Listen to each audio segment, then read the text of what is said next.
Bonjour et bienvenue sur la chaîne du chasseur d'étoiles de midi, chaîne de réflexion et d'humour sur les 12 coups de midi. Jean Kretschmann était loin, tiens, là il est un peu plus près, la maîtresse de midi, vous voyez, regardez, elle est un peu plus élégante quand même, donc 261 000. Ah Jérôme était là, au coup d'envoi la première question. Quel nom donne-t-on aux réunions des 7 plus grandes puissances mondiales? Donc bien sûr, toujours une question facile pour commencer, c'était le sommet du G7. Ensuite, vous aviez Fabio. Comme on a pu voir, on n'a pas pu le voir. Alors sa question, que ressentent 3% des clients quand ils sont confrontés à des ruptures de stock de produits alimentaires? C'était de la honte, faut juste penser qu'il n'y avait que 3%. Après, vous aviez Julie qui était venue avec ses proches. Voilà, bonjour aux proches de Julie. La question, avec quelle partie de son corps l'américain Nick Stolberg peint-il ses toiles? Eh bien, c'était avec les tongs, avec sa langue. Ensuite, vous aviez Lucy qui était venue avec son mari et ses filles. Alors, à quelle habitude vieille de 30 ans le groupe Guns N' Roses a-t-il mis fin l'an dernier? C'était The Lancer of the Micro. Pour la maîtresse de midi, d'après le titre d'un roman de Colin McCullough, quels animaux se cachent pour mourir? Donc, bien sûr, c'était Louis Oiseau. Encore une question facile. Ensuite, Fabio, tiens, bon, on l'a vu plus de face, mais bon, il a pas eu de bol, je l'ai raté. En France, quel est le seul compte suivi par la compagnie aérienne Transavia sur son compte Twitter? Eh bien, c'était celui de Desireless. Je sais pas si vous vous rappelez, la maîtresse de midi avait dit que Voyage, c'était c'est pas c'était elle qui chantait, hein, Jeanne Masse. Ensuite, selon l'historienne de mode Ivan Jacob, dans son livre Sapé comme jadis, pourquoi les aristocrates portaient-ils des talons hauts? Donc, elle a dit pour éviter les crottes. La maîtresse de midi aussi. Et franchement, et c'était pas ça, c'était pour dire je ne bosse pas. Donc, vous voyez, la honte,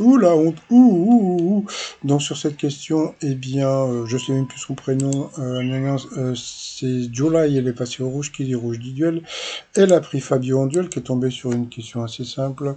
Qui incarna les héros de Viva Zapata, Jules César, entre un nommé Désir et l'équipée sauvage. Donc bien sûr, c'était Marlon Brando. Donc ensuite, Fabio, Céline et Lusa, ils se sont retrouvés pour le coup par coup. Alors, la mauvaise réponse, c'était avoir l'estomac en croix. Ça, on peut pas. Ensuite, un homme dont le prénom se termine par L, A, elle, c'est Loussaï qui s'est trompé parce que le compagnon de Hardy, c'est Stan Laurel et pas Laurel. Laurel n'est pas un prénom. Donc ensuite, quelle personnalité est bien associée à la fleur qui la lie à son art ou à son histoire? Eh bien, c'est Fabio qui s'est planté puisque Pétain et le muguet, c'était bien lui. Donc Coco Chanel, c'était la mauvaise réponse. Donc sur cette question, il est passé au rouge.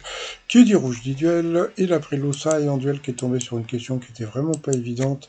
Quel animal a une vitesse de pointe supérieure à Usain Bolt? Elle est partie sur le sanglier et c'était le sanglier. Donc bravo à elle. Donc voilà, elle va se retrouver donc en coup fatal face à Céline. Donc voilà, donc ils ont envoyé la pub. Ah, doub doub doub. Allez, retour de pub. Alors, une petite pub pour mon nouveau t-shirt. C'est vraiment trop mignon. C'est vrai que c'est vraiment trop mignon sur le site trotsmignon.com. Allez, le coup fatal, c'est parti. Quelle grande puissance mondiale a pour trésor national et emblème officieux le panda géant? Tiens, justement, c'était la Chine. Pour la candidate, quel mot composé désigne une enquête d'opinion effectuée dans la rue? C'était un micro-trottoir et pas un sondage. Elle s'est fait avoir. Combien d'hémisphères y a-t-il dans une sphère? C'était 2. Quelle botte recouvre toute la jambe jusqu'en haut de la cuisse? Une cuissarde. 2. En quel personnage Amélie Poulain est-elle déguisée sur les photos qu'elle fait parvenir à Nino Quincampoix? Donc c'était en Zorro. Avec quelle langue régionale a été emprunté les mots goéland, goémon et dolmen le breton? Quel personnage est entre Tintin et Haddock sur le radeau de la couverture de Coq en stock? Elle n'a pas trouvé, je connaissais pas le nom, donc c'était chute, je sais pas quoi. Après, quel doigt de la main mettons sur sa bouche pour dire chute, justement? Donc c'était pas chute alors. Ah si, je crois que c'était un rapport avec ça, mais bon. Donc là, elle a trouvé. Après, quel groupe disco des années 80 a nom inspiré de la capitale du Canada? La capitale, c'est Ottawa. Et le groupe, c'est Ottawan qui chantait D-I-S-C-O. Ensuite, quel mot composé anglais désignant une grande caravane peut se traduire par maison mobile, mobilhome? Dans quelle série télé peut-on voir le capitaine Jean-Luc Picard commander des vaisseaux de Starfleet? C'était, je sais plus, Star Trek, pardon. Que signifient les deux B du nom du guitariste B.B. King? C'était introuvable, elle l'a pas trouvé. Quel animal de bande dessinée répond au doux prénom de Garfield le chat? Ensuite, sur le dos de quel animal sauvage Neil Holgersson voyage-t-il? La maîtresse de mine n'a pas su, mais comme elle a pas trouvé juste après, il lui en met une question facile qu'elle n'a pas trouvée. À quelle partie d'un vêtement est associé un livre de petit format? Elle a dit, elle a dit un manche, la manche. Donc c'est vrai que bon, les livres de manche, non, c'est les livres de poche qui sont assez connus, donc elle s'est plantée. Ensuite, dans quelle préfecture japonaise une centrale fut-elle endommagée? Bon, c'était Fukushima. Quel est le club formateur de Pogba, Dimitri Payet, etc.? Elle l'a pas trouvé. C'était Le Havre. Toujours pour la candidate, pour quel roman Pascal Lenné a eu le concours 74? Deux questions déjà difficiles pour elle, donc c'était vraiment pour l'éjecter. Et puis voilà, quel est le genre d'humour qui a été parti sur masculin? C'était féminin, donc voilà, elle a été éliminée. Et la maîtresse de midi a soufflé, mais bon, il n'y avait pas de quoi. Allez, ensuite, par rapport au coup de maître, quelqu'un à qui est arrivé à une imprévue, on peut dire, il m'est arrivé une grosse merde. Non, c'était pas dessus, c'était bien la tuile. Ensuite, qu'évoque un baiser de Judas? Donc, bien sûr, la trahison. Deuxième question de bébé.